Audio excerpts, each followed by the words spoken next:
Welcome back.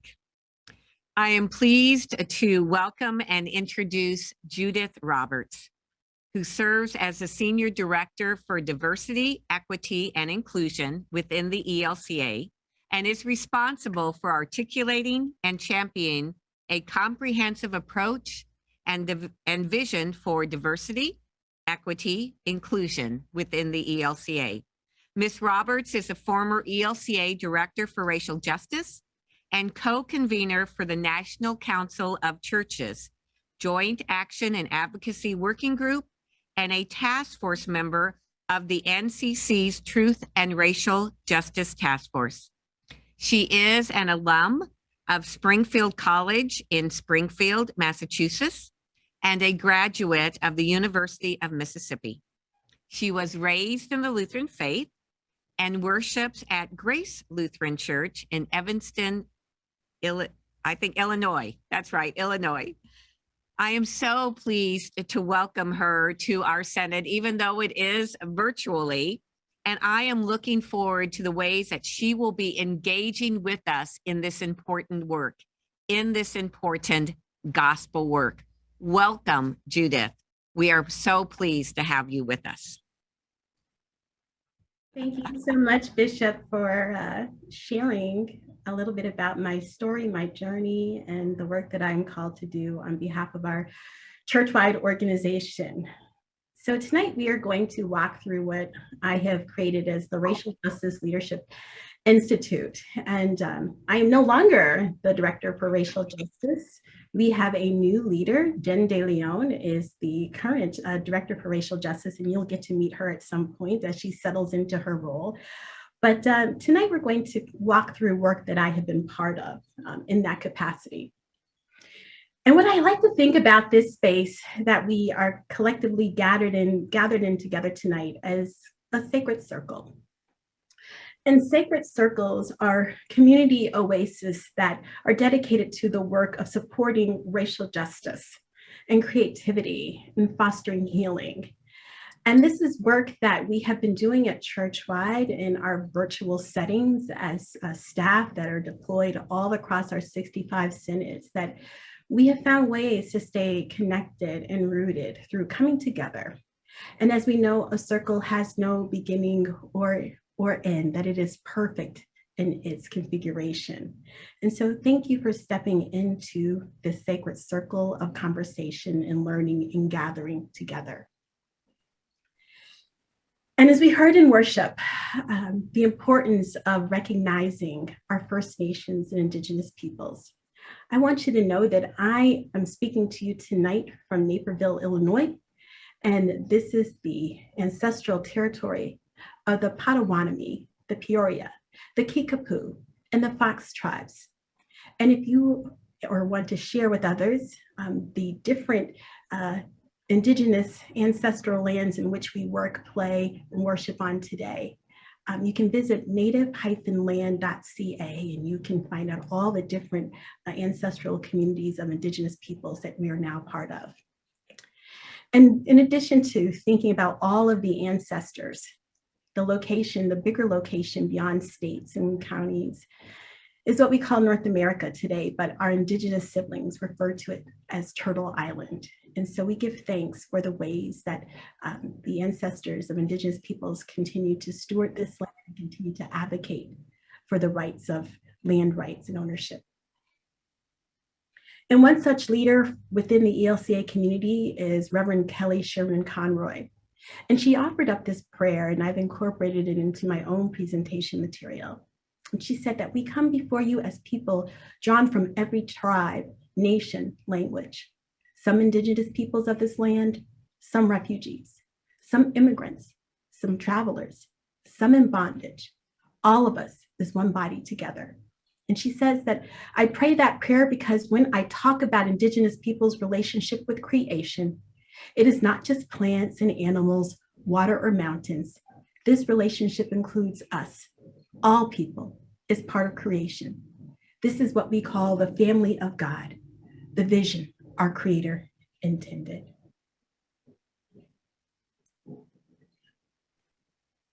So this theme about the one body And the connection to our baptism, for me, helps me go back to our baptismal covenant. And I always use this as part of my anchoring in doing any sort of work around justice, because it is a reminder for me and for all of us that we are to live among God's faithful people, to hear the word of God and share in the Lord's Supper, to proclaim the good news of God and Christ through word and deed, to serve all people, following the example of Jesus, and to strive for justice and peace in all the earth.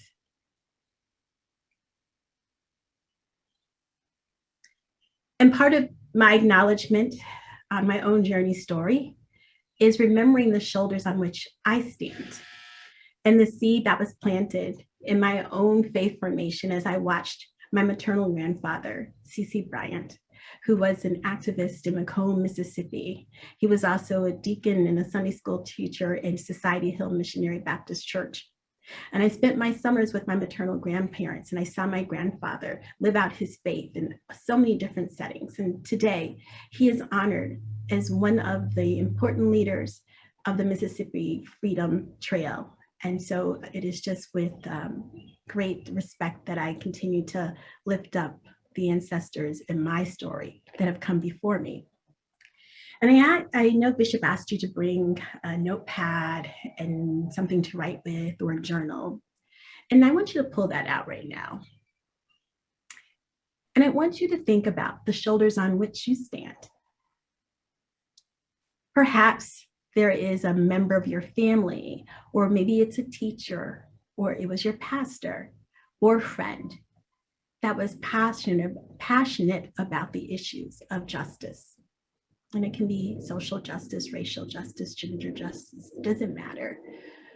But how can we remember those who came before us, who influenced us, who inspire us, continue to inspire us for the work that they've done?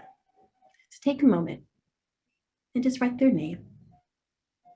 And maybe one or two of you could drop that name into the chat. I'll try my best to kind of monitor the chat box while I present.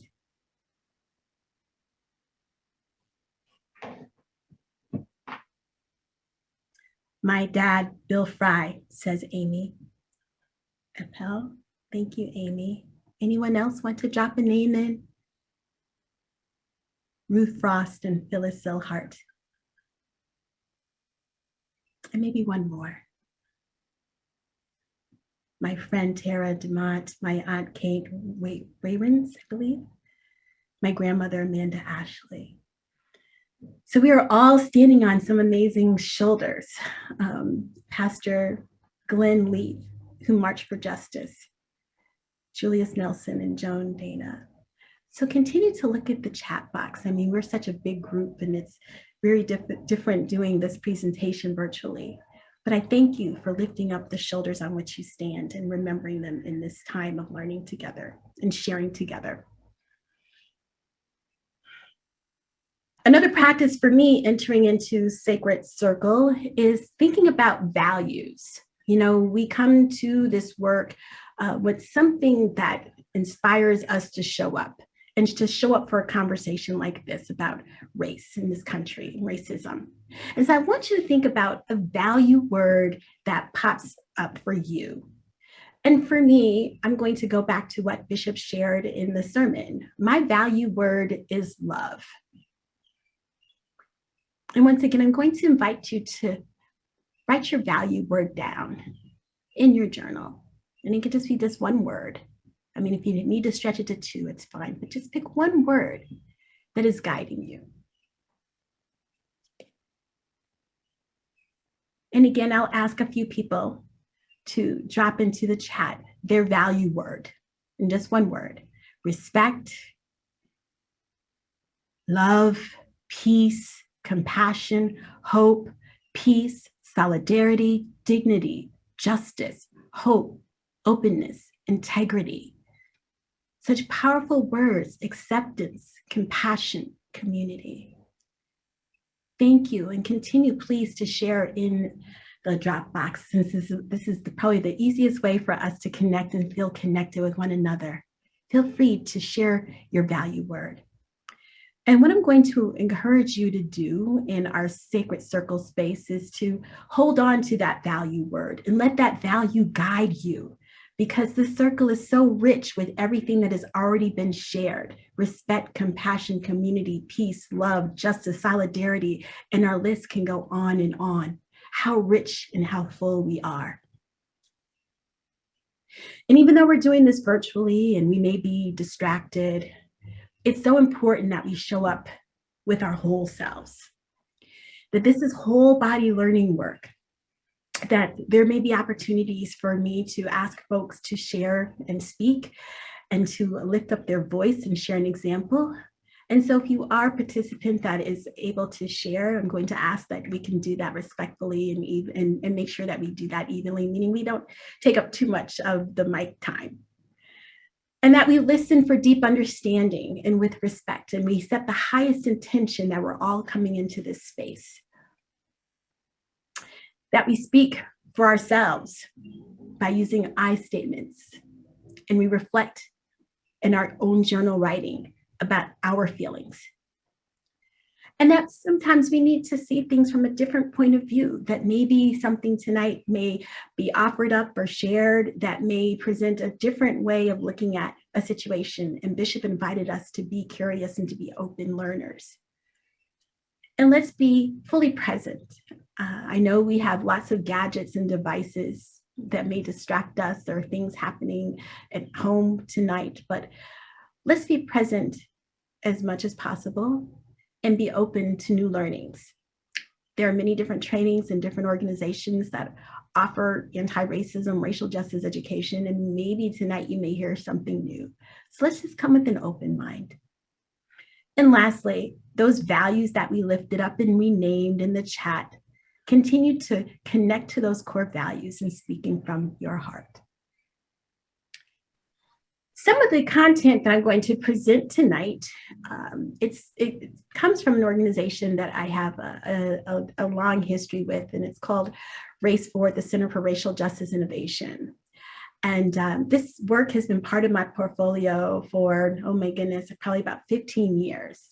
And I was first introduced to the Race Forward training model by their thought leader and the person who designed this content. His name is Terry Kelleher, and he's a friend of mine.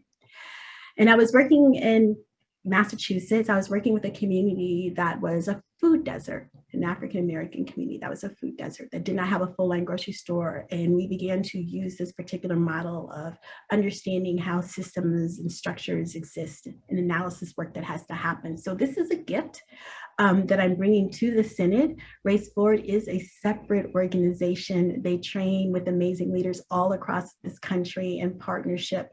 But I have the privilege, I should say, and I have the privilege to continue to incorporate this work into my portfolio, but it is owned by a national organization.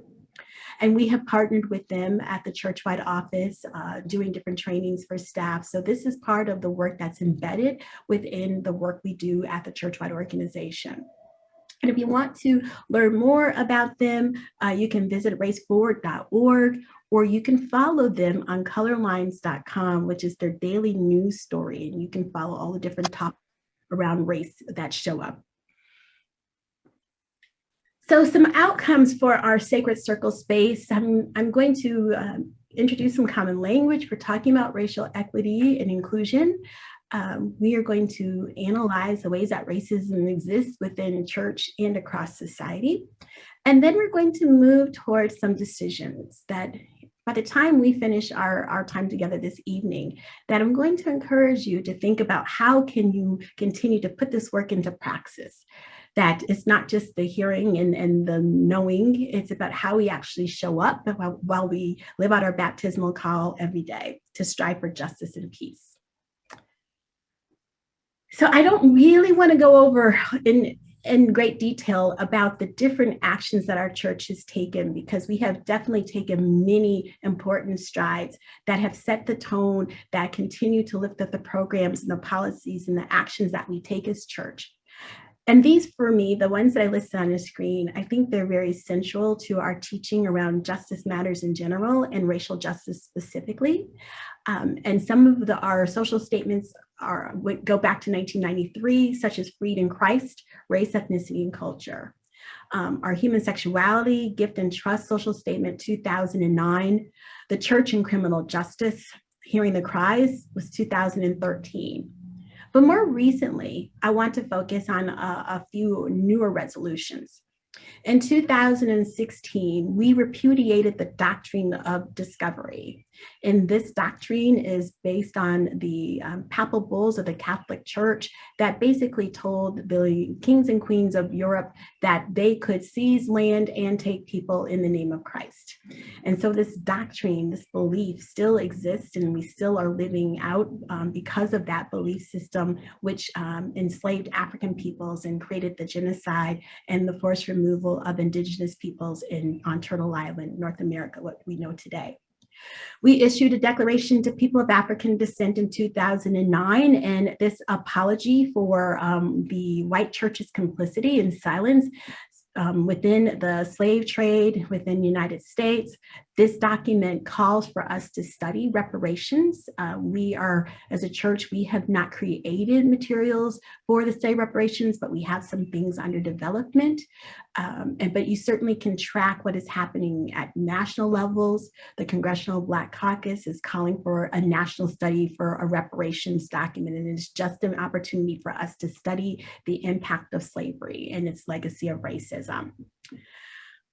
On June 17th, later this month, our church is called into a day of remembrance and repentance from racism, the sin of racism, as we focus on the events of Mother Emanuel, where a young man named Dylan Roof killed 9 AME members while they were in a Bible study in Charleston, South Carolina. And so our church is called into a day of remembering the 9 and to continue to work towards ways that we can advance racial justice and denounce racism. And most recently, our most recent social statement, Faith, Sexism, and Justice, it calls our church into account to understand how patriarchy and sexism exist within our church. And it calls us to take deeper action around equality within our denomination, or equity, I should say. And the last resolution, or social policy resolution from 2019, was the passage of the resolution calling for the condemnation of white supremacy and racist rhetoric. And this particular resolution, I really want to kind of use as kind of the launch point for our conversation tonight. Because I think many people in our denomination, when they hear the word white supremacy, that they believe that is pointing towards or speaking about hate groups, such as, for example, the Ku Klux Klan, that have a long history of racial terror in this country. But, you know, we know that, yes, those are white supremacist groups, but we wanted to go deeper around defining white supremacy. And what we did in collaboration with the National Council of Churches is that we created a working definition of white supremacy. And I can read this really quickly. This is still a working definition, but it was approved by the National Council of Churches. And it says that through colonization and slavery, the United States of America helped to create and embrace a system of valuing and devaluing people based on skin color and ethnic identity. The name for this system is white supremacy. This system deliberately subjugated people of color and indigenous people for the purpose of material, political, and social advantage. White supremacy creates, sustains, and protects a culture that structurally and ideologically privileges whiteness in virtually all facets of society. Racism is the continuing legacy of white supremacy. It is counter to the gospel and anathema to core tenets of all major religions and people of goodwill. Racism is a sin that we must confess and seek to dismantle in our own lives and institutions. And talking about white supremacy and racism, this is emotional work. It is work that we are called to go deeper because, as Bishop had shared, that this has infected our society, our culture, and it continues to be part of the work that creates the divisions within our culture. And because I don't want us to stay in our heads, and I want us to understand that we are human, breathing beings, that we need to notice how we're showing up right now. That maybe this is your first time having a conversation at this level with other people virtually. I just want you to just notice your body. And just notice your breathing.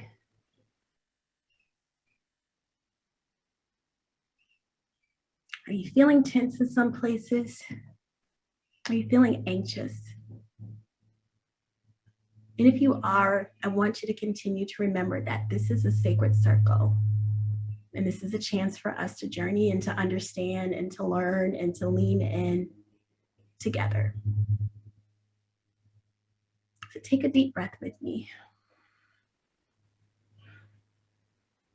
Let it out. Take another good deep breath.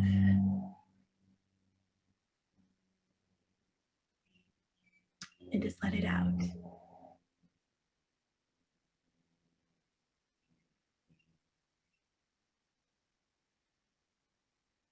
Essayist, playwright, speaker, activist, James Baldwin said that not everything that is faced can be changed, but nothing can be changed until it is faced.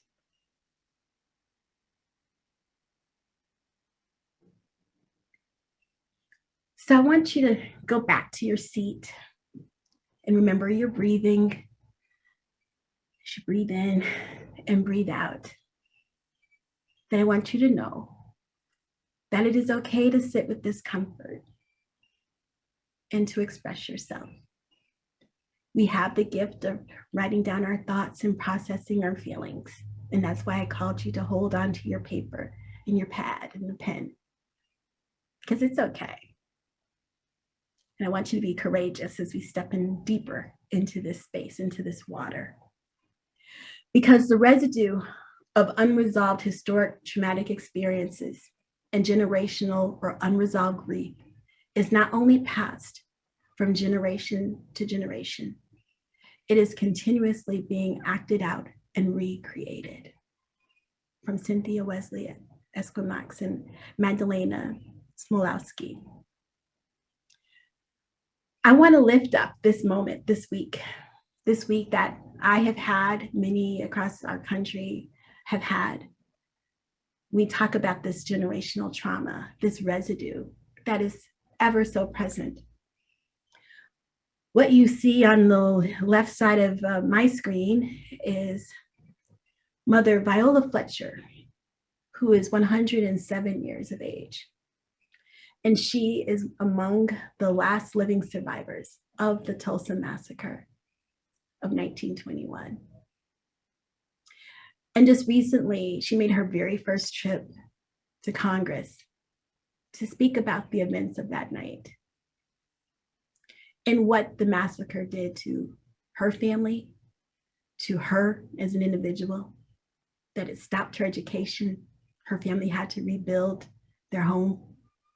The community was totally decimated, 35 square blocks, 1,000 residents, over 600 businesses, 20 plus churches, doctors' offices, schools, all burned to the ground in less than 18 hours by fellow citizens, fellow white citizens that lived in the same town of Tulsa with the dividing markers around racial community, but once again, all residents of the same city.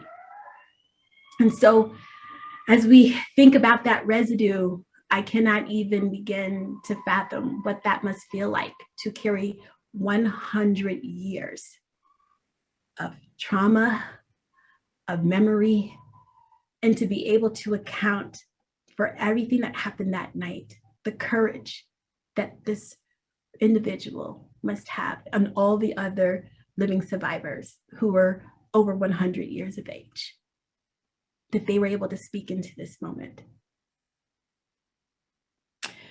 And so, as many of us who were part of remembering the Tulsa race massacre. I was part of a panel last week with the Arkansas-Oklahoma Synod with Bishop Girlinghouse.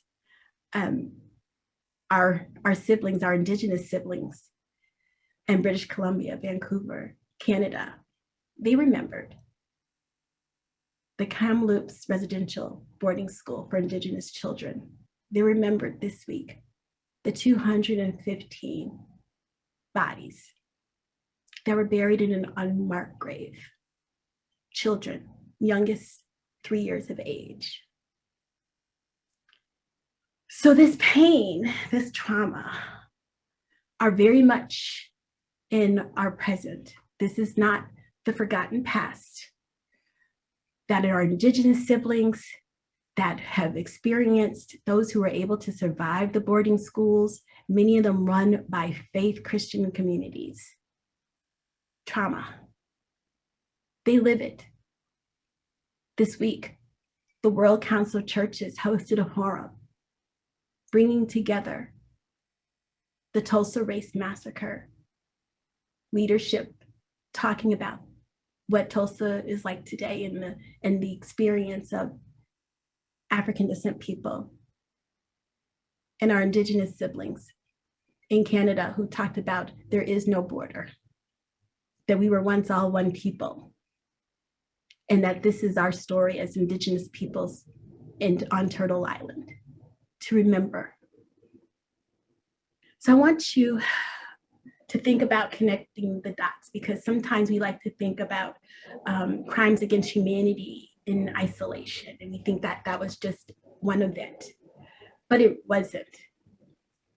We have to connect the dots, that this is not just a story about the experience of those in Tulsa and those in Kamloops, but we can begin with, I share with you the repudiation of the doctrine of discovery, our First Nation siblings, when we see the image of the crucifixion being held by a Catholic priest and our Indigenous siblings sitting at their feet. That is part of the history of what happened in this country, that the gospel and that Christianity was weaponized against Indigenous peoples. And I share with you that that same doctrine of discovery is the reason why enslaved African peoples could be taken as property and seen as those without a soul, all in the name of Christ. Or we can think about the Chinese Exclusion Act that denied our Asian siblings opportunities to become full citizens and to even bring their families to places like San Francisco as the railroads were being expanded in this country. Or how about the Japanese internment camps during World War II, where our Japanese siblings were taken forcibly from their homes and placed into concentration camps and loss of business and loss of property. Or how about the farm workers, the Mexican American siblings, who many of them are migrant farmers, and the conditions that they have continued to work under. Or how about the Holocaust? That in the records of the Nazi regime, they said they looked to the treatment of they looked to the treatment of Jim Crow legislation for Blacks and the Indigenous treatment of our Indigenous siblings, American Indian siblings, and that helped for them to create the same laws and put into place the same laws that created what we know today as the Holocaust and the genocide, that they were systematically able to use law to once dehumanize people and not just take their lives and not just take their property, but also take their lives. And make no mistake, this thing around creating a racial caste, as writer Isabel Wilkerson talks about in her work, and I hope you read her book if you haven't. Even within white communities, there have been this pitting of people against each other. And here's this one example, that in 1910, this ad that ran into a paper, this cartoon, it illustrated that no Irish were wanted to work at this particular establishment. So we can constantly connect these dots of the insider, the outsider, the dehumanization, and the oppression of different groups within our society. So I want you to take a pause for a moment. And in your book, with your pad and paper, I want you to name the emotions that are coming up for you. Just take a few minutes to process your feelings. Are you mad? Are you sad? Disappointed, frustrated, furious, whatever that emotion is, just name it. Put a word to it.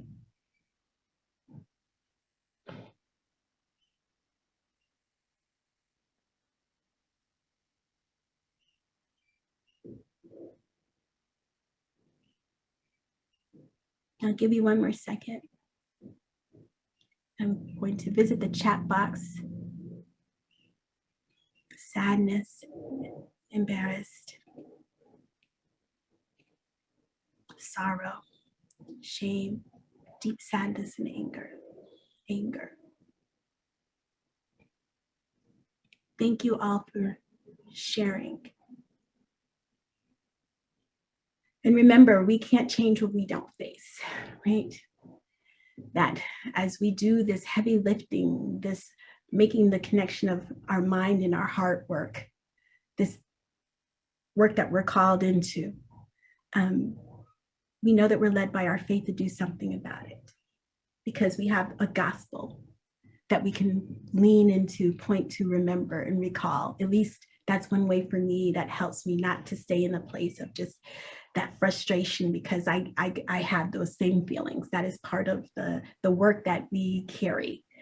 For those who do this at a professional level, that we feel like we never get to turn it off, that we live it as people of color, Black, Indigenous people of color, BIPOC, that this is our lived experience, and this is what we are called to also lead into change.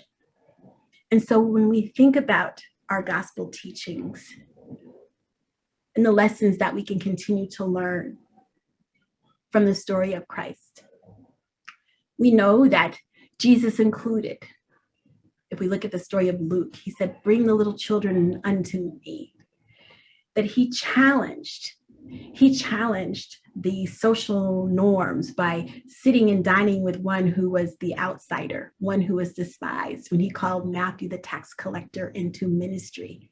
So he crossed those social boundaries, those invisible social boundaries and norms. And he confronted those with power.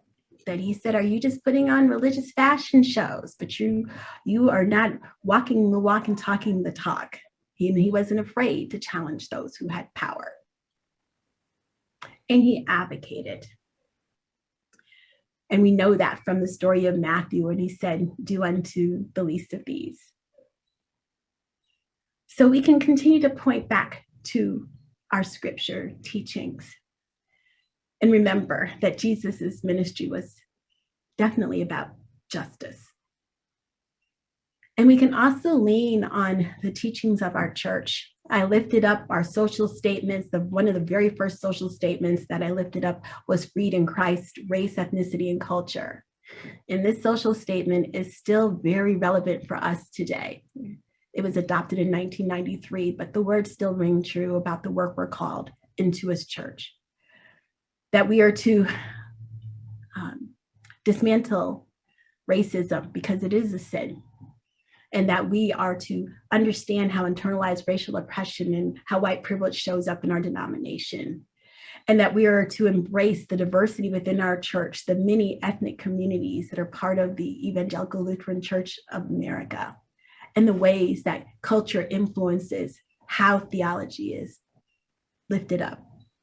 And we're not called to do this work by ourselves.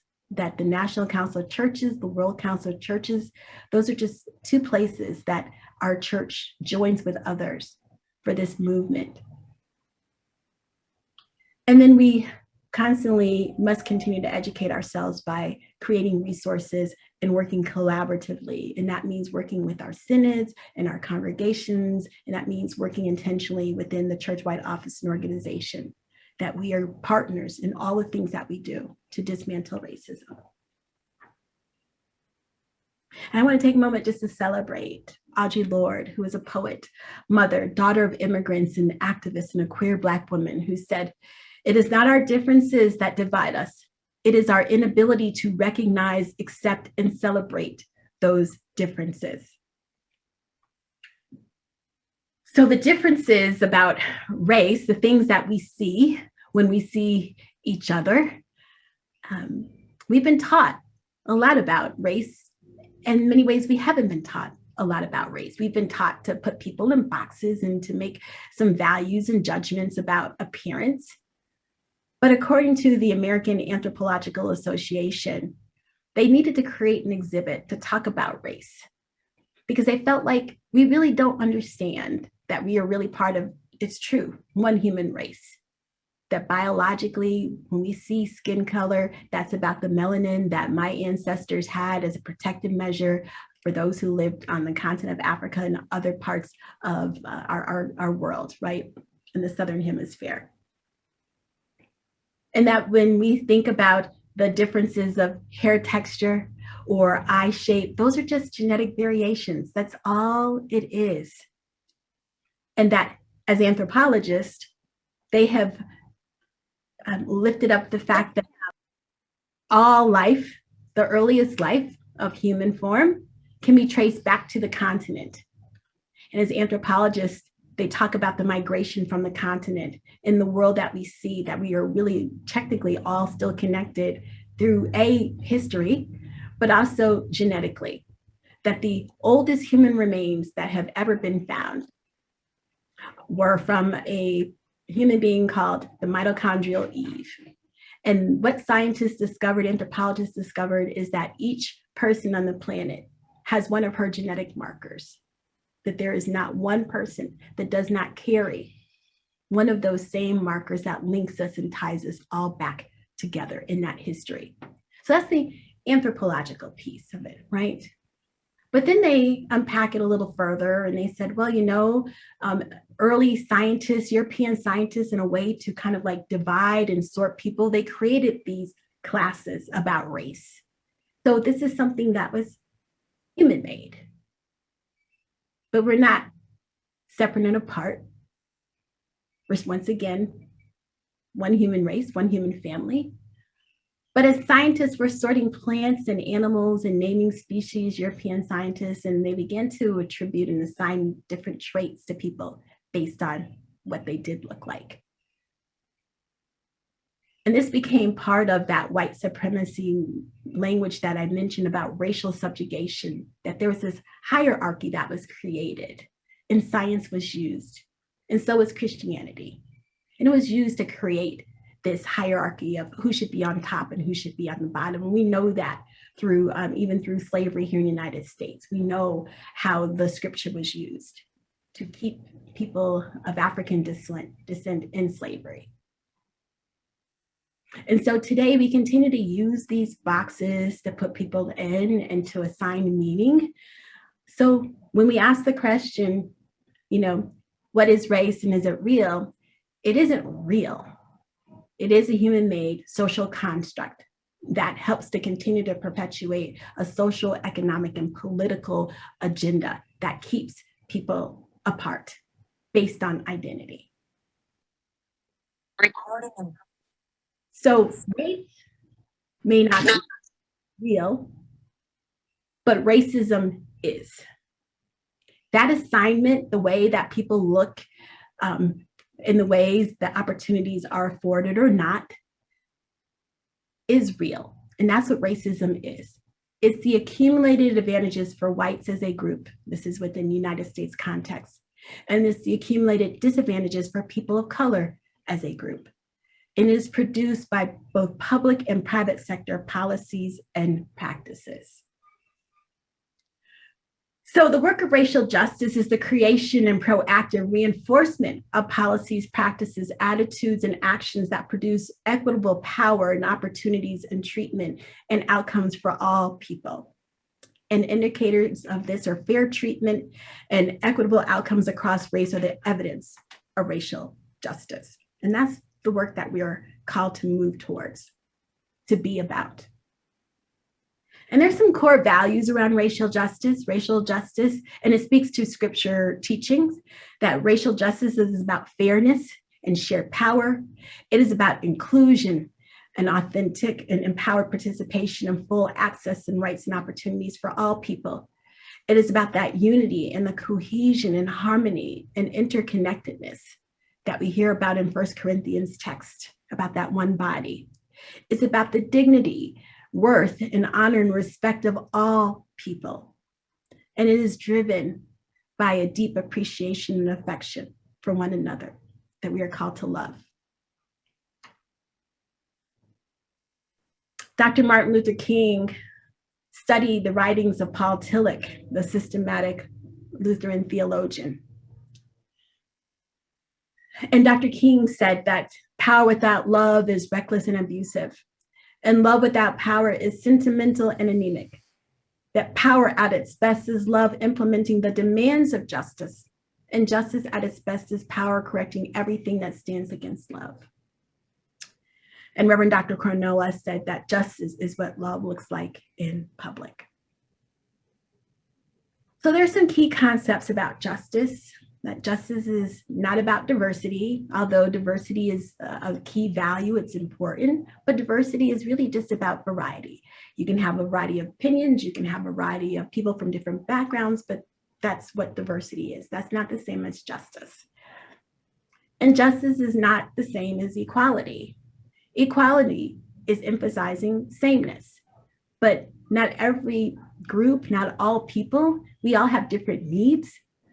So what looks just for one community may look differently for another community based on their experiences. And I'm talking historically marginalized people. Justice is about equity. And it's about how we treat people fairly within society. So let's take a look at what really matters. Let's look at how racism, the legacy of racism, continues to show up in our society. And Henry David Thoreau said it this way: it's not what you look at that matters, it's what you see. So racism, which is just one form of oppression, but we could say the same and use the same micro macro analysis understanding if we were talking about other forms of oppression. So for example, sexism. So we know that racism happens at multiple levels.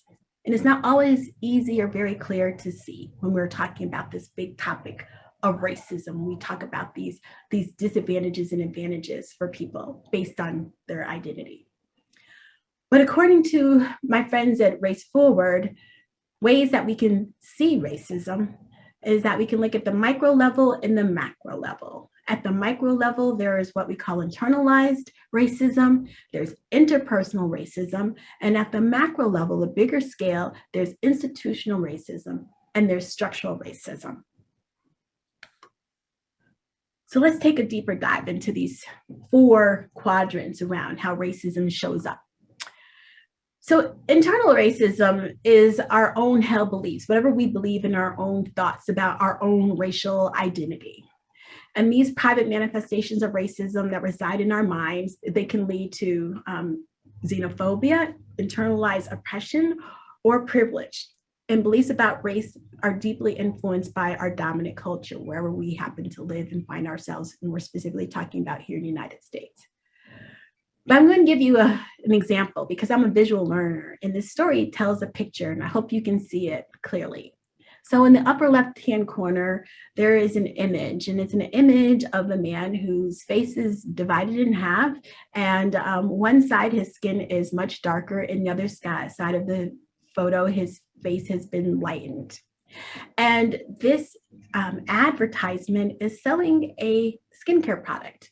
The product is not sold here in the United States, but globally, there is a market for what is known as skin bleaching creams. And you will find these products in places like Asia, in places like continent of Africa and Latin America, that people who are highly melanated, like myself, do not like the color of their skin because of the images of dominant culture, white influence. And so skin bleaching is a problem. It is very dangerous to bleach one's skin. And the products are sold here in the United States as well, and they're sold illegally, but you can still find them in certain communities that people want to lighten their skin. And one would say, well, why is that? Because of standards of beauty, that to have fairer skin, it means that you are better looking and prettier. And these are things that have, seeped into thoughts and minds of individuals. But it came from what people have seen in magazines, what people have seen on television, how the dominant culture has influenced people in their own belief system. So that's called internalized racial oppression, that for people of color, BIPOC people of color, and that stands for BIPOC, stands for Black, Indigenous People of Color. BIPOC is the acronym. That for BIPOC people, we constantly have to fight against a dominant culture that says that we are not good enough, we're not smart enough, we're not pretty enough. You fill in the blank. That those stereotypes about who we are, that's the work that we constantly have to swim against, that Bishop lifted up in her sermon this evening. So that's the internalized way that racism can show up in people's lives. And then for the next example, I'm going to ask Amy Appel and Megan because I wanted to have some examples come forward from leaders that can talk about what white privilege means. So Amy or Megan, I don't know which one of you, I cannot see the full screen, but if one of you could unmute yourself and give some examples or one example of each of how white privilege shows up in your story, in your life. Okay, so this is Amy. I can't do my video, it's locked out, but I think people won't mind. So I was thinking about this after you told me what you were going to ask, and I was thinking of a lot of possibilities that I could say are ways that white privilege shows up in my life. I mean, I sit here in a house that was partly I was able to purchase because of the generational wealth that came to me through my family, particularly through my husband's family, because his grandfather received the GI Bill when he came back from World War II, and so he got his education in his first home that way, which was something that, of course, most Black GIs were not able to get because they couldn't go to a lot of the schools and they were redlined out of their neighborhoods. And I was thinking about that and the fact that they're helping us send up my daughter to a very expensive private college. But then I asked my daughter if she had a story, if she could think of a story in our life. And she said, what about last summer? And I thought that was the story I wanted to tell. So last summer, I guess it was spring. It was just before the shutdown, just before everything got shut down. My best friend and her son traveled to stay with us for a week. They live in Richmond, Virginia. My best friend and I have been best friends since 1990. We met in college, and she's an African-American woman, and her son is mixed race. He's African-American, white, and Native American. But most people who see him are going to think that he's a Black boy. And they came to stay with us for a week, and they went out. He's the same age as my youngest. They were going out to play. And I had to stop them on the way out the door and say to my daughter, Eleanor, you need to keep an eye out for Wesley because there are no other Black children in this neighborhood. And people in this community are not used to seeing people of color at all. And so when my daughter goes outside, she doesn't have to think about it. She can go run around her neighborhood with no problem. But taking her friend with her, we needed to let her know that she needed to keep an eye out for him in case anybody wondered if he was supposed to be in our community. And he's at the time he was 10 years old, but that's right at the edge of when a Black boy begins to be perceived as too adult to be cute anymore, right? And so that was the kind of white privilege that I was thinking about, was my kids can go out and run around our neighborhood completely without any worry, because everybody in the neighborhood will look out for them. They will assume that they're supposed to be here. They will assume that they are not up to no good. They will assume that they're just doing kids being kids, running around the neighborhood.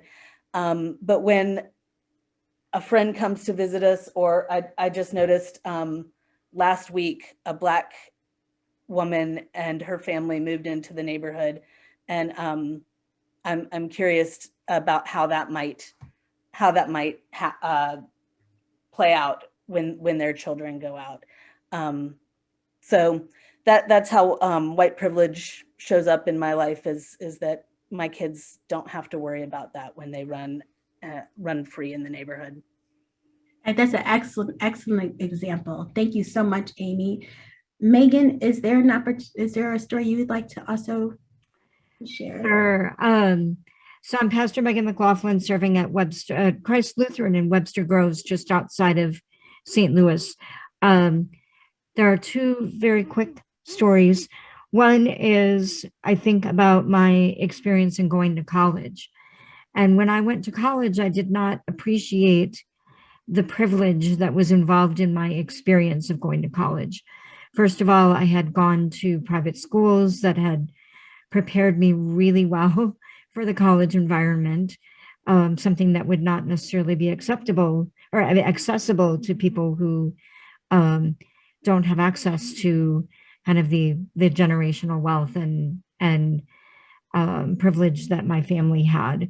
So I think about that, and does that mean that I didn't work to get good grades in high school, and that I didn't work to study hard and do well when I was in college and take advantage of that opportunity? No, it doesn't. So, just kind of wrestling with this idea of, does privilege mean that I had it easy? No, not necessarily. But that opportunity was really handed to me in a very intentional way. It was assumed I would go to college. My parents were able to pay for my tuition. I didn't have to work to pay for my tuition the way a lot of my classmates did. So there's that. And then just one other very quick story. My wife and I lived about a mile from Holy Trinity Lutheran Church in the 3rd Precinct in Minneapolis, the 3rd Precinct that was burned in the wake of the George Floyd murder last summer. And we had the opportunity to be up there and speak with my one of the pastor's husbands, who is a Black man, and they live about half a block from where we used to live when we lived up in Minneapolis. And on that 1 mile route from where we lived to the church, in 2 years, he was stopped 6 times by police. My wife and I, between us, in 10 years of living in that same place, got stopped 0 times. We never had to think about it. And it is, I will be the first to admit, it's not because I was not ever speeding on that road. So that was one of those things that just illustrated to me the privilege that my skin color, I believe, can give me. And I have learned to hear those stories and believe them, that it wasn't because he was speeding. It's not because he was doing anything wrong. It is simply because there is this reflexive thing that happens when a Black person is driving that I don't have to deal with as a white person. So those are my 2 stories. I want to thank you so much. Thank you so much, both Amy and Megan. Thank you for lifting up your voices and speaking into this moment about this unearned advantages of having white skin within our society and what that looks like. I just want to add, there are some really good comments happening within the chat box. If we were together, I would certainly ask folks to even bring more, make the conversation more richer by giving some more concrete examples. But I want to, I'm going to have to kind of move us forward I don't want us to stop sharing. So if there's something you really want to share and you want to put in the comment box, chat box, please feel free. But I do want to kind of move us forward to understanding that privilege and oppression are two sides of the same coin, that they are linked. And as we heard that because of skin color, and many times skin color and gender, if you happen to be a white male who happens to be hetero, there are many privileges that you experience in society just by virtue of that identity. And there are ways that people of color and other historically marginalized experiences are experiencing oppression. And both of these dances are happening simultaneously. And so when we think about our story and our experience, who we are and how we show up makes such a difference in how we experience life. And so I'm going to give a quick example about my family story. So my dad served in Vietnam. He never saw combat, but he was stationed in Paris and he handled communications, and he was there for his 2 years. And when he came back home, he wanted to buy a home. My mom and my parents were living in the city of Hartford, Connecticut, and they wanted to buy a home. My father came back and he became a firefighter with the city of Hartford. My mother worked for the state of Connecticut, and she found out about a program for families of color to purchase homes. And it was an intentional program that worked to integrate neighborhoods that had forced people of color, families of color from purchasing, that they were steered away from even looking at these houses in certain communities. And this is, this is the North, this is Connecticut. My parents are both from the South. They left as young people and left Jim Crow. So they thought they were leaving one kind of, form of racism through Jim Crow legislation. And then they came to the North, and as young people, they experienced this other level, another layer. And so they're in their early 20s. I think they were 21 at the time, and they want to purchase a home. And my dad, who grew up on a farm, his family farm, he was used to having a lot of wide open space. And he said he wanted his kids, one of two, to be raised in a community with a good school system. And he wanted a big yard for his kids. I remember my parents saying those two things. So fast forward in the story, I'm 5 at the time. My parents purchased this home, and they move in. And the day that they move in, I remember the reaction of everyone in this community. There was a parade of folks, and like I said, I was a kindergartner, a parade of folks who went up and down our street that day, and they did not speak to us. They didn't welcome us. And I'm a child, and I'm noticing this, like I just couldn't understand. So fast forward, Christ the King Lutheran sits behind my parents' home, and the parsonage at that time was 5 doors down. And it wasn't until the pastor of the congregation came and prayed with my parents, he met with them frequently, he became their friend and welcomed them to church and invited them to church. And the first time my parents went to worship at that church, we were received as new members.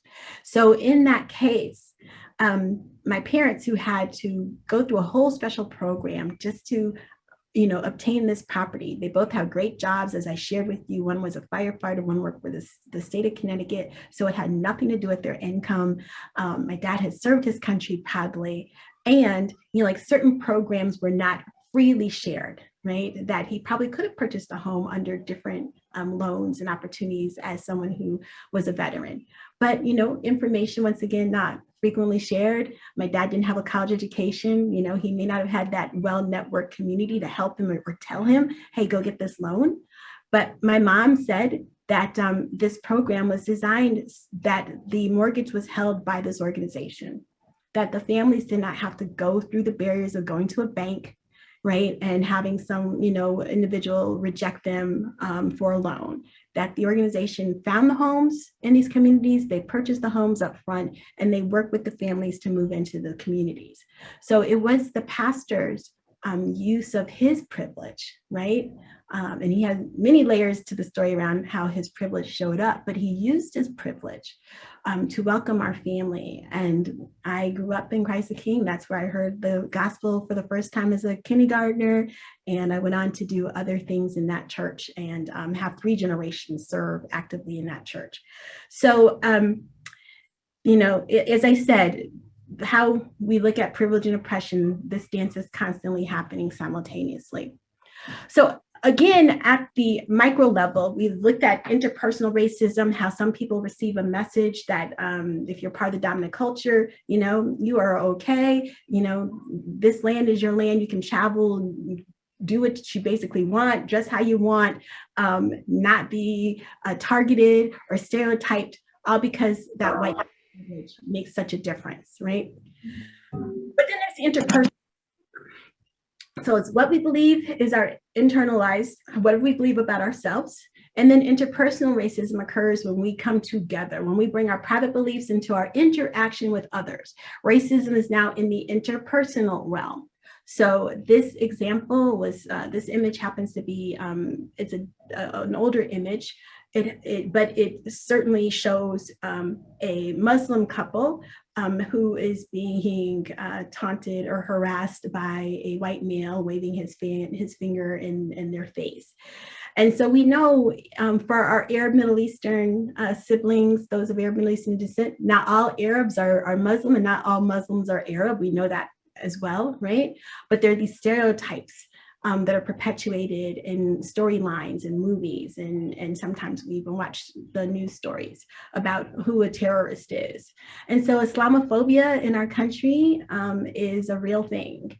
And that happens, it happens frequently, and then happens even amongst, I was with our Arab and Middle Eastern Lutheran Association leadership last month for Arab Middle Eastern Heritage Month. And they were talking about the ways that the experience of being Arab, even within our own church, that people ask questions like, when did you become Christian? As if they were not born Christian. And they were sharing with me, well, many of us are from Palestine in the Holy Land, and we are also Christian and Lutheran, but there are these assumptions, right? So many times we bring into our own interaction with each other ways that bias or bigotry, racial prejudice show up within our own encounters. Let's see if I can advance my screen here. Okay. I'm sorry about that. I hit the wrong button. Let me get back. Okay. So institutional racism, now we're moving from the micro to the macro, the bigger picture. Institutional racism occurs within institutions. Institutional racism is discriminatory treatment, unfair policies and practices, and inequitable opportunities and impacts based on race. So right now within the Churchwide organization, there is a study around compensation guidelines in the call process. And for the very reason that women of color have a tendency to wait much longer for their very first call within our own church. And so people say, oh, well, how could that be? Well, many of you who are pastors or know fellow seminarians of color, I hope that you have shared your call stories with one another to talk about those experiences. But many congregations across our denomination, many of them preferred to have white males, and specifically white males of a certain age, to be pastors of congregations. And so we have to own this. It's not something that the Churchwide organization is enforcing. It's not something just at the synod level or at the congregational level. We all collectively have to own how we view leadership. And if you happen to be an ordained leader, ordained minister, we know that you're called to serve the whole church. And that experience also can be shared with LGBTQIA+ siblings as well. There are congregations that they cannot receive a full call. So this doesn't just stop with only looking at racism, but there are ways that people are not given the same opportunity. Somebody needs to mute, right, please.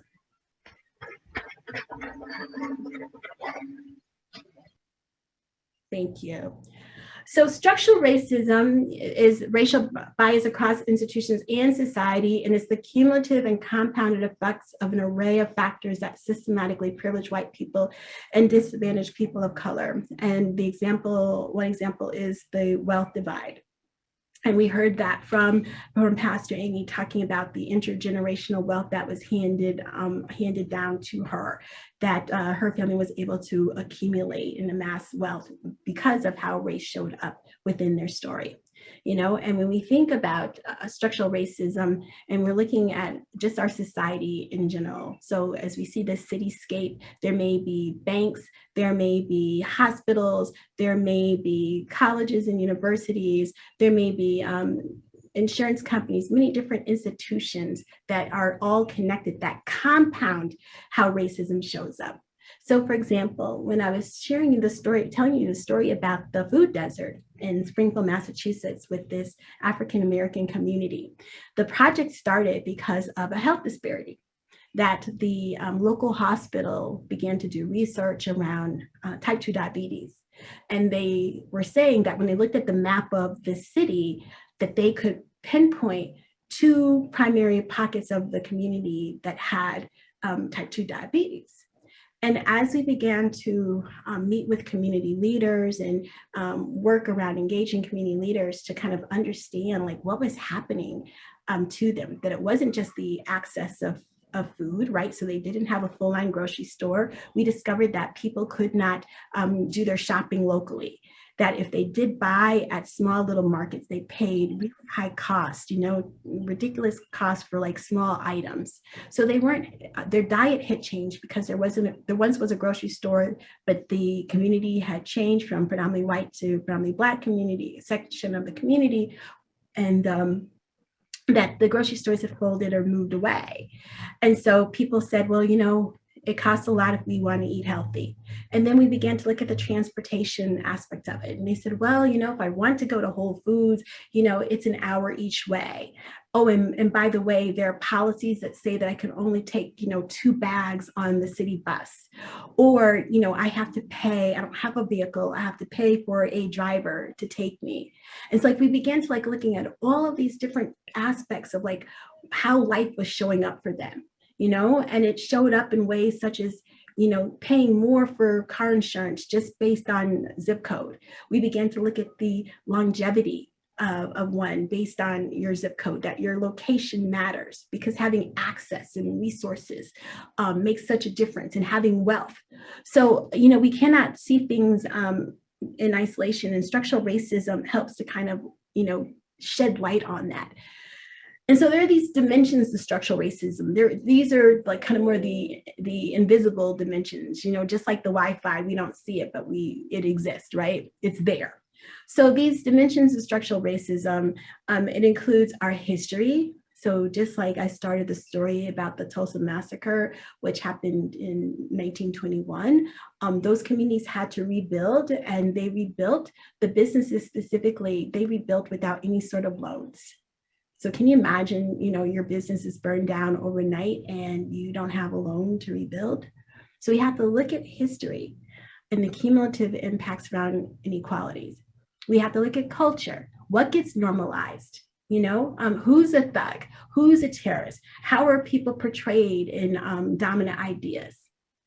Then there's the interconnectedness between the institutions, as I was sharing, that this community, this Black community that was dealing with type 2 diabetes was dealing with all these other factors. It was transportation, right? It was access to food. And then we began to look at the school system, and we looked at underperforming schools and the resources that were not sent to the school. That all of these institutions, you know, they were putting their foot on this community, and the community began to work and create change. And they're still doing this work. It's ongoing work, but it was through the understanding that they were dealing with these structural matters that happened many years ago, but are still living with today, from our history to ideas in our culture to the ways that institutions operate. And then lastly, the ideology, the belief that perpetuates hierarchies. that some people believe that they belong at the top because of skin color and that other people belong at the bottom, that there is somehow, an ideology around superiority, which we named in the beginning around white supremacy that still lives with us. So, I know we've covered a lot of ground tonight, and I really appreciate your sharing. I haven't checked the chat box, so let's take a moment. I just want to see what's happening over in the chat box before I move on to the next part of our session together tonight.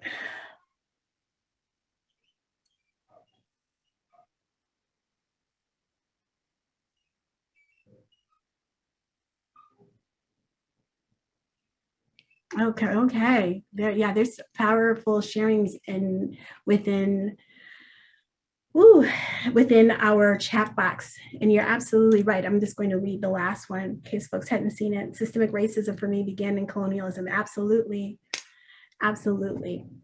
So I want to move us to thinking about options that we have, right? That we have choices in how we get to show up and how we can continue to dismantle the systems of racism and the structures of racism. And as I mentioned, one piece that's happening for us as a denomination is, there's an intentional look at student debt.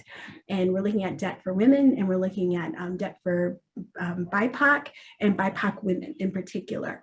And we're looking at what does that mean for leaders that do go, who do receive the call into ministry full time and compensation. And many within our ethnic specific communities, many don't have the option just to retire. They've never earned a 6-figure salary. Many of them are only serving in communities that are in deep pockets of poverty. And as we know that not all of our congregations can meet the Synod guidelines for compensation. So how can we make that more equitable for those that want to serve in many different contexts? So that's just something I'm just sharing that's happening. One way that we're trying to address making choice points within the institution. So when it comes to choice points, opportunities that we all come to these crossroads in our story, in our lives, that we can show up differently, that for internalized racism, support groups, for people, BIPOC, people of color in particular, racial healing work. That is work that I'm committed to doing for my own self, that there are ways that I need to find strength and resilience to show up the next day and the day after that, right? Carrying my own hurts and pains from racism, right? And processing the work that I do institutionally and the work that happens structurally for us as well. That many times as church, we're called to speak on national issues, national matters of discrimination, racism, violence, such, for example, as the murder of George Floyd, right? And so there are ways that we have to have the conversations and ways that we don't know how to disconnect. So our own racial healing work. And for our white leaders, even understanding the work around white privilege and how to show up better. And that means, education. Understanding more about our history in this country could be a good place to start, right? That's one way that we can combat internalized racism. Interpersonal racism, the work of diversity trainings, there's much value that we get to learn more about each other's stories and specifically from historically marginalized experiences and identities. So ongoing educational work is important. One other example that comes to mind from church leadership is through cross-cultural dialogues. So after the murders of the 9 members of Mother Emanuel, the AME community and other historic Black churches began to meet with ELCA congregations. It's most of the congregations are predominantly white, very much like our churches. We know that people of color less than 10%. But to build these relationships, they began with dinners and dialogue and discussions and hosting events together, such as watching the film Selma, and just having ways to kind of build tighter connections with each other. So there are ways that we can certainly strengthen our relationships around interpersonal skill building. And then the institutional piece, there are policies that need to change, that our church is not obviously where we want it to be. And we are constantly being led by so many different voices within our denomination that helped pass the social policy resolutions that I named earlier. That many of those voices came from just leaders in community, leaders in congregation that showed up to assemblies or helped pass memorials through their synods, but they said, these are things that we need to examine. These are matters we need to take on seriously. So we must continue to engage and think about policies and our practices. And then structural racism, we have to highlight the history and the root causes of racism, such as naming and understanding how white supremacy exists and has infected this country from its inception, from the colonization of this country, this nation. We have to be clear about that. We have to challenge those racist myths.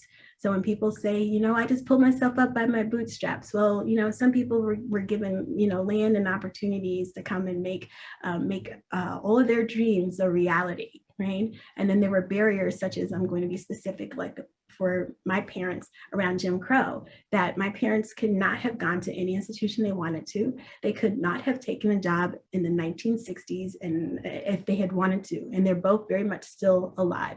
They could not have purchased a house any place that they wanted to, that there are actual challenges and barriers that continue to impact people. And so one more thing, one more example about the piece around wealth. You know, home ownership is key in America in terms of obtaining wealth. Where one lives in America, that makes such a difference about the value of one's home and property. And so my parents' home, you know, it is still very much high value. Their 3-bedroom house in Connecticut, there is still high equity on that property, but that same house in different parts of our city would be a fraction of what my parents' home is worth right now. So that's another thing we have to think about, how money and resources are distributed within our society. So, you know, there are all these different ways that we can challenge and make change. And so I want you to get your pens and paper and your pads out. And I'm going to, hold on a second, let's check this slide. I want you to think about moving forward from this day forth. What is one thing that you can do more of that would work for racial justice? Or maybe there's something that you're already doing and you can do more of that thing, right? So just take a moment and I want you to think about, you know, you have a choice in how you show up tomorrow. And if there's something that you're really doing that you're committed to, so if you're doing anti-racism trainings, maybe you'll commit to do another one when we're able to get together in 2022. Or maybe you'll select to read a book, or you'll find out more information about the Tulsa Massacre, or you'll advocate for, you know, key legislation, or you'll study the history of slavery. I mean, pick something that makes sense to you. I'm just giving those examples. Or you'll learn about Indigenous peoples. But whatever it is, think about like one thing in your own personal life that you can make a decision to do differently tomorrow. And I'll give you, let's see, I'll give you about 2 minutes just to kind of write on your own. I'm doing a quick time check and I'll call us back together.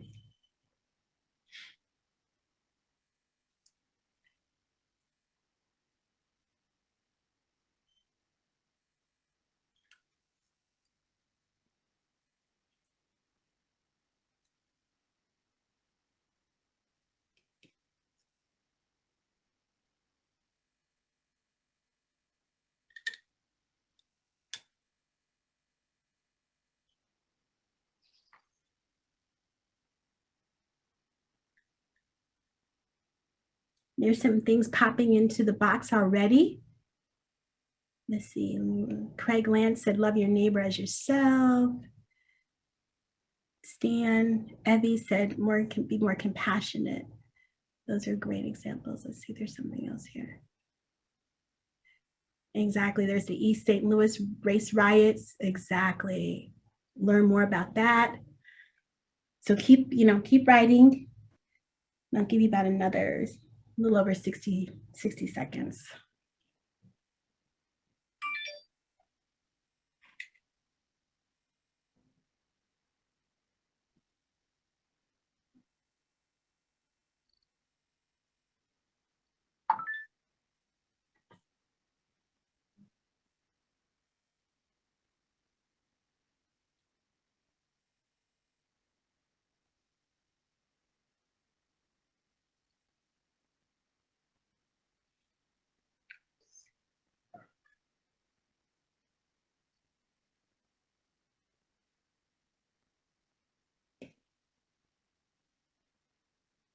And if you've already got your idea and you want to drop it in the chat box, that's great. Advocating for voting access, name it, discuss race with people in my community, be intentional with my elementary students. Yes, so that's from Susan Reason. Meet your neighbor and know their story. Excellent. Thank you, Joyce. Get involved with organizations like Missouri Faith Voices and Kansas Interfaith Action. Excellent. Read the Heart of America. Continue discussions with Bible study group at church. That's from Karen Schurer. Sorry, Karen, if I didn't say that right. That's right. Live Christ in your life. Exchange pleasantries in Spanish with Latino folk in the store. Read How to Be an Anti-Racist by Ibramex Kende. Yep, that's a good book to start with. Visitation and checking people for how they're doing. Oh, okay, looks like we're at the time. Okay. Well, I appreciate all of the decisions and options that have come forward that folks are generating in the chat box, and we can certainly keep checking into the chat box. I want to go back to both Amy, Reverend Amy, and Reverend Megan. If both of you could unmute and lift up opportunities for folks to get connected to the work that is happening specifically here in the Synod, that would be great. And I can't see you, so whomever gets to go first, just announce yourself. And while you're doing that, Carol Lee Jones says, take my NAAC membership from attendance to more action. Amen to that, Carol Lee. Okay. I'm going to let Megan go first this time. Perfect. Okay. So getting involved with either Missouri Faith Voices or Kansas Interfaith Action are two really good ways to get involved. And just to start with what you can do, start with what you can do in small ways. Have conversations, read books, get to know your neighbors. And I've been really excited to see how relationships are building among the congregations right on the street where mine is, that we're beginning to really try to start doing some of this work together as a community. Excellent. And is there any other ways that they can get connected with Synod specifically around the anti-racism education pieces? Well, the Synod has an anti-racism, what are we calling it? It's our racial justice team. And that's at the Synod level, and we meet by Zoom on a regular basis, and we have been doing a lot of work just leading up to this Synod with sponsoring the assembly, and then bringing forward a resolution that we're bringing forward tomorrow. There's also, I'm also on the board for the European Descent Lutherans. Now I forget what it all stands. European Descent Lutherans Association for Racial Justice. Association for Racial Justice. It's too many letters. You know. Anyway, I'm on the board for that. And we are in June, on June 22nd, we are doing a workshop for congregations that would like to start doing anti-racism work in their congregation. It's being led by Brenda Blackhawk, who is with the Minneapolis area Synod, and she's doing that presentation. It's sort of a step-by-step guide for how to start doing anti-racism work in the congregation. So I'll put a plug in for that. That's on June 22nd. And the Synod is, they have the materials on how you can register, and they're playing it on the screen during our breaks. It's one of the announcement that pops up. So you can find that information there. And then I will put in a plug for some of the work that I've done here in my community. Two things that have been really great. One is that we do book studies, and I just open them up to anybody in our community. So this summer, we're going to be reading An Introduction to Critical Race Theory together, because that's something that's really in the news and nobody knows how to, you ask a room full of people who are angry about critical race theory what it is, most of them don't actually have a definition. So we're doing some education around that. And then the other thing, I started this in the summer of 2017. I looked around my community and found people that I knew or that were in my neighborhood who were from other faith backgrounds, other cultural backgrounds. And I started a program that I called Vacation Culture School.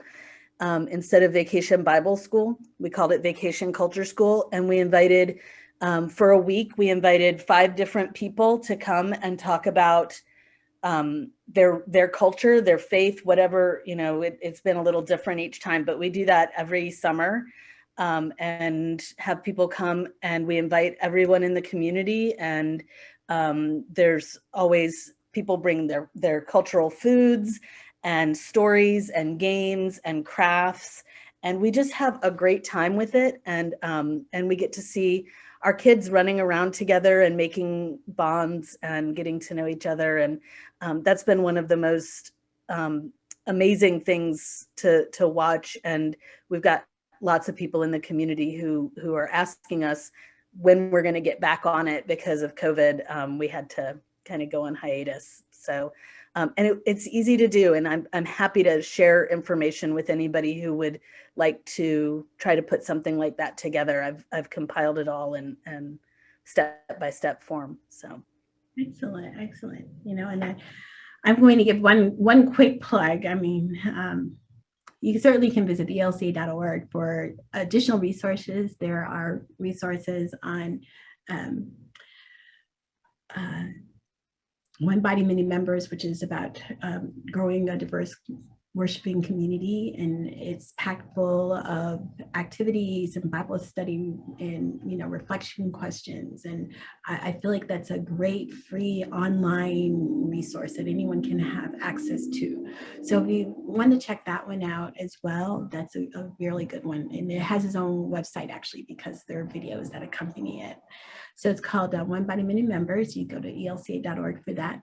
If you want to learn more about how to work towards education materials around challenging white privilege, there's a resource called Troubling the Waters for Healing the Church. And it's a resource written specifically for white leaders that want to discuss white privilege in a congregational setting. It too has Bible study and reflection questions, and it has a leader's guide. So you don't have to even start from the very beginning. And for internalized racial oppression, there's a resource called Breaking the Bonds. And that is still another great resource to lead BIPOC folk through the work of examining internalized racial oppression. So there's just a couple of quick shout outs for different resources that you can find on the ELCA website, and I hope you get a chance to visit that. So let's see, uprooting white supremacy and racism is spiritual and emotional work. And we have been on this journey together, and we are in it for the long haul. And I thank you so much for making the time to be together in our Sacred Circle virtual conversation space as we talked about the challenges that we face as a nation and within our own church. And I just want to encourage you to continue to connect with others in intentional and ongoing justice partnerships. And it sounds like there are great organizations where you're located. There's work happening in congregational settings and across the Synod. So this should be pretty easy to make sure that you continue these connections. And then we talked about our core values. Continue just to reflect on our faith values and opportunities for changing habits and outcomes, that we really make the work of racial justice a praxis in the ways that we show up in our day-to-day lives. And then lastly, project your values and your vision through purposeful, collective, and courageous action. This is not easy work, but we must continue to find ways to change the narrative, right, and to challenge the system. And many times that may mean, having these difficult conversations with people we love or know, or wherever we may find ourselves. But, do it from hopefully a place that is of love and a place that projects the values that we lifted up in the beginning. So in your journal, just take a moment just to, as we get ready to close our circle time together, I just want you to think about one word and describe how you are feeling as we get ready to leave this space. Just take a moment just to do your own personal check-in. I welcome any chat comments in the box. Thank you for the words of affirmation that are coming to me. Thank you for the notes, everyone. I apologize I couldn't get to everyone. But I see engaged, hopeful, grateful, energized. Energized. Numb, I hear you, Edward. It's a lot. Hopeful.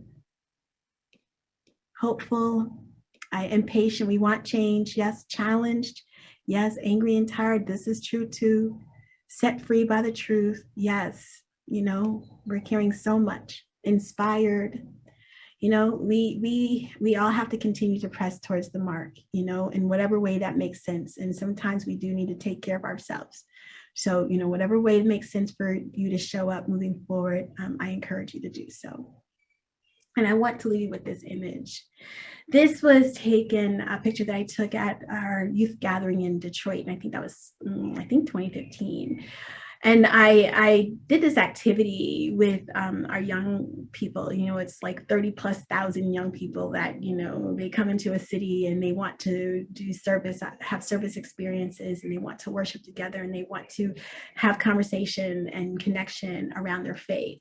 And so in the interactive learning space, I asked young people what they were willing to do for justice. And I called it God's Work Our Hands for Justice at the youth gathering.